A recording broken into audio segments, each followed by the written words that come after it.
Hello there friends, welcome back to another episode of Generation Tech. My name is Alan. In previous videos, we've looked at worlds completely covered in dirt and worlds completely covered in vegetation. Today I want to build on that by talking about a planet that is completely covered in lava and fire. I'm talking about Mustafar. From far away, you might mistake Mustafar as a newly formed planet, still molten on the surface with rivers of lava and fire crisscrossing the surface. There's actually more bright spots than dark ones on the surface, a sign that the volcanic activity has yet to subside. But Mustafar is a dark side aligned planet, and its appearance can be kind of misleading. There's really nothing natural about the fire that continuously seeps out from the pores from the surface of the planet. You see, long ago, Mustafar was a garden planet that was lush with vegetation. It actually orbited a star known as Preet alongside two gas giants known as Lefrani and Jestifad. Preet was a bit too far and too weak to make Mustafar into a vibrant green world, but the Mustafarians possessed a powerful artifact known as the Bright Star Crystal, which further increased the temperature on the planet, making it lush and full of vegetation, which further increased the temperature on the planet. No one really knows where this crystal came from. It could be precursor technology.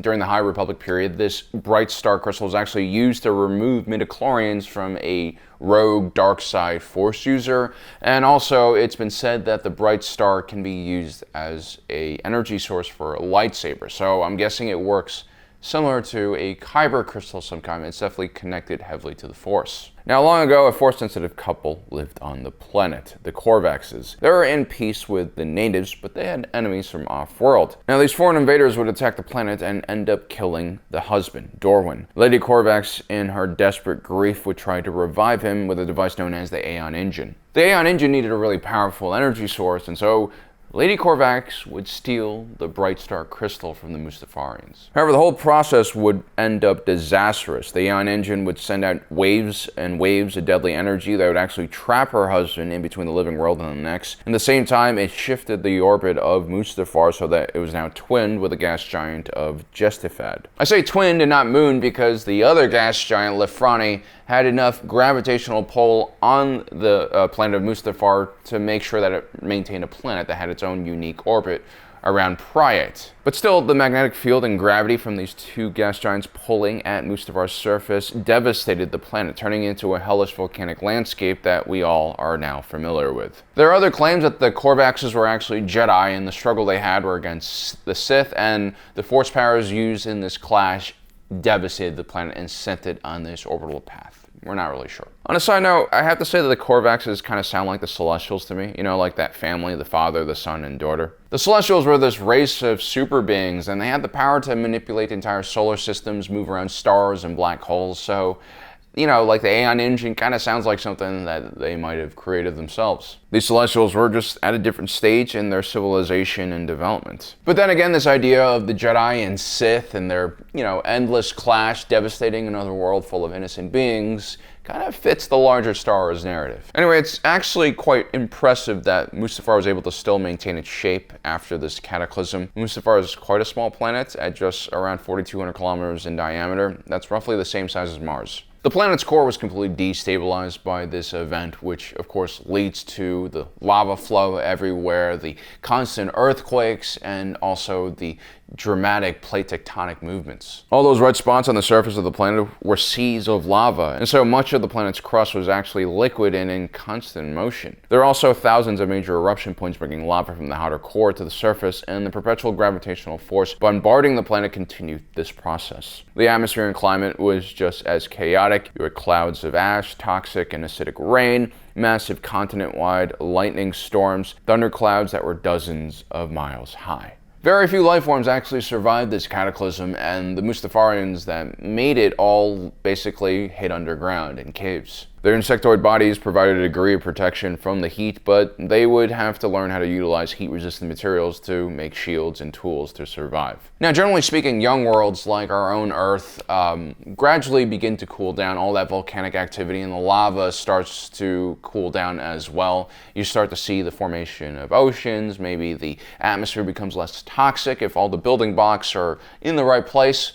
But not on Mustafar. That's not going to happen here. And that's because Mustafar's cataclysm was artificially caused. There is no cooling down, only a perpetual cycle of eruptions and devastation. Now, one of the interesting side effects of having lava constantly churning from the deep core of the planet to the surface is you're naturally going to bring up a lot of interesting and valuable minerals, especially denser, more hard to find minerals that are generally found closer to the core of planets. This would naturally attract off-world interests like the famed mining guild. In the Star Wars galaxy, you don't just have corporations and mega conglomerates, you also have, entire industries basically joining together to create a guild or a union so that they could basically standardize some of the techniques, eliminate some unnecessary competition, and just make the overall industry easier to work in and stronger. Some of these unions and guilds were even formed to challenge larger players with more dominance in the industry. But what often happened is once these organizations got large enough, they became the very things they were supposed to protect their members from. They became monopolies. They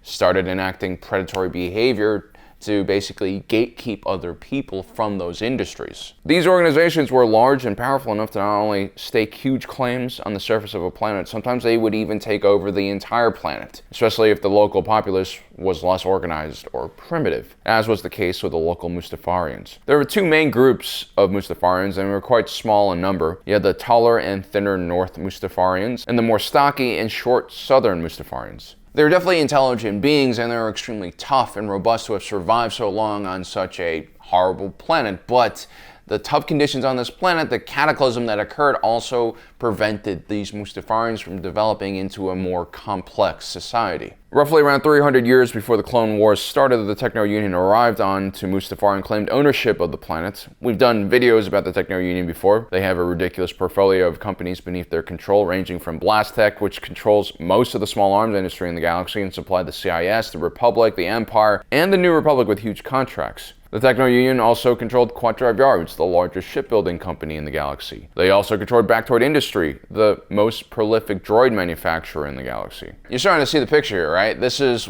an economic powerhouse. This Techno Union was probably one of the largest entities in the galaxy. It was more powerful than entire planets, even entire sectors. And so this organization had a huge appetite for raw materials, and on Mustafar there were plenty of valuable minerals floating in those lava lakes that made up 35% of the surface. You didn't even need to dig to get to those materials. And the main minerals they found were gold, dolovite, commonly used for lightsaber and blaster construction, and mercanite, a rare valuable ore used in cloaking devices and super lasers. You also had the famous Mustafarian diamond, which was very rare and expensive. The Techno Union would build giant mining stations all across the planet. They would also start charging the Mustafarians rent, which is sort of outrageous. But this was a devastated planet, and the Mustafarians really didn't have anything to bargain with. The Techno Union brought with them equipment and tools and expertise that made extracting minerals far easier. Prior to the arrival of the mining guild, the Mustafarians were already involved in mining resources, but all they could basically use were primitive hand tools. Now the Techno Union brought with them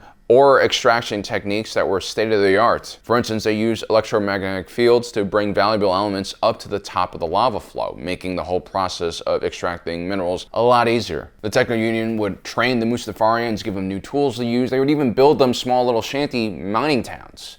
And all the while, they would actually pay the Mustafarians for doing this work, but the Mustafarians, of course, would have to pay that rent.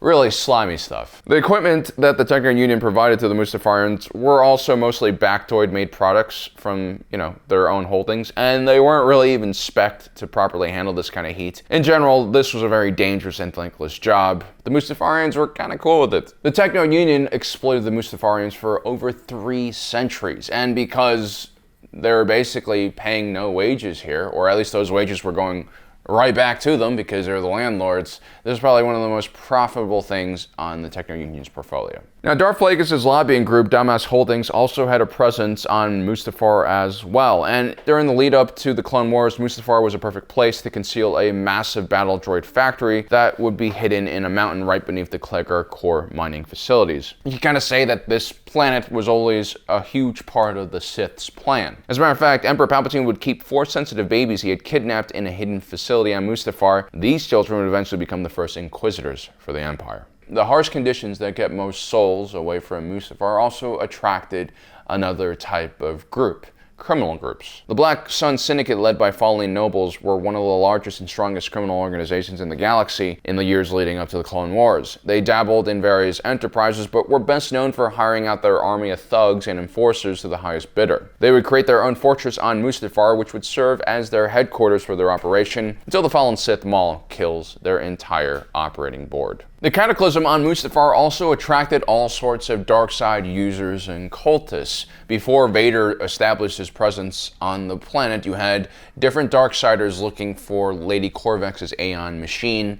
Most of these individuals were seeking immortality. For a period of time, a Force cult known as the Blackguard maintained a presence on the planet. Their leader, Volto Danat, was actually an apprentice, or at least a member of the Brotherhood of Darkness, which was led by the Sith Lord known as Shere Khan. Now, the Mustafarians would join the Separatist cause when the Clone Wars broke out. The Mustafarians' connection to the Techno-Union meant that they didn't really want to change the status quo. And at the end of the Clone Wars, Mustafar would actually become the last capital for the Separatist movement. After the death of General Grievous, the remaining members of the Separatist Council would hide on Mustafar in the Kleger mining facility until Anakin Skywalker arrived and massacred everyone who was left. Wat Tambor of the Techno-Union was killed alongside other leaders like Nute Gunray. And all of the assets of the Techno-Union on Mustafar would eventually be nationalized. It would be on Mustafar that Anakin would also suffer his greatest defeat at the hands of his old friend and master, Obi-Wan Kenobi, expert at topographic maps and elevation. After a long and arduous recovery, Anakin would return back to Mustafar and set up his own operation on the planet. He chose the location of the Corvax Fortress for his own base because he felt a deep connection to the dark side powers in that area. He hoped that the mysterious powers on this planet could revive his own power, and more importantly, bring his love, Padme, back to him. In this way, Vader wasn't all that different from all the other Sith Lords who had come to this planet looking for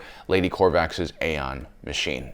Now, most of the industrial enterprises on the planet after the Clone Wars ended would basically pack up and leave, and the Empire would occupy the area with its own troops. Eventually, Palpatine would just straight up gift Mustafar to his apprentice, directly symbolizing his control. The Black Suns would soon leave, as would the Techno-Union. Most of their assets would actually be given to the Mining Guild. And Vader would spend his time overseeing the construction of his new fortress, and he would also fight off frequent attacks from the local Mustafarians. Eventually, Vader would find a descendant of Lady Corvax and bring them to his castle in an attempt to restart the Aeon engine and bring Padme back to life. That descendant, however, would destroy both the Bright Star and Aeon engine, which gradually allowed the planet to start restoring its ecosystem. After the death of Vader and the Emperor, Mustafar would fall back into obscurity. Adventurers would still come to this fiery world alongside various Sith cults who now were looking for the ruins of Vader's castle. But for the most part, the Mustafarians slowly gained their autonomy back. A group of cultists known as the Alzamek of Winsit would set up camp in the ruins of Vader's castle. They would also plant a forest of iron trees and hope to speed up the recovery process of the planet. Kylo Ren would actually visit these forests around 35 ABY, and as you can see, the planet is starting to show some signs of life. Hopefully one day in the future, Mustafar will recover completely and turn back into the garden planet it once was. In a lot of ways, this is the perfect planet to symbolize, I guess, the pitfalls of the Sith. You have Lady Corvax and all of her good intentions turning this wonderful planet into a hellish landscape. I mean, no wonder Darth Vader chose this planet ultimately to set up his own base of operation. I think he really relates a lot to Lady Corvax and all the pain that's emanating from the surface.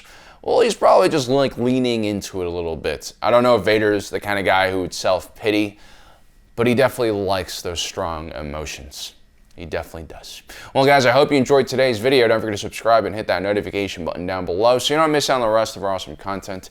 As usual, my name is Alan, reminding you that my allegiance is to the Republic, to democracy. See you next time.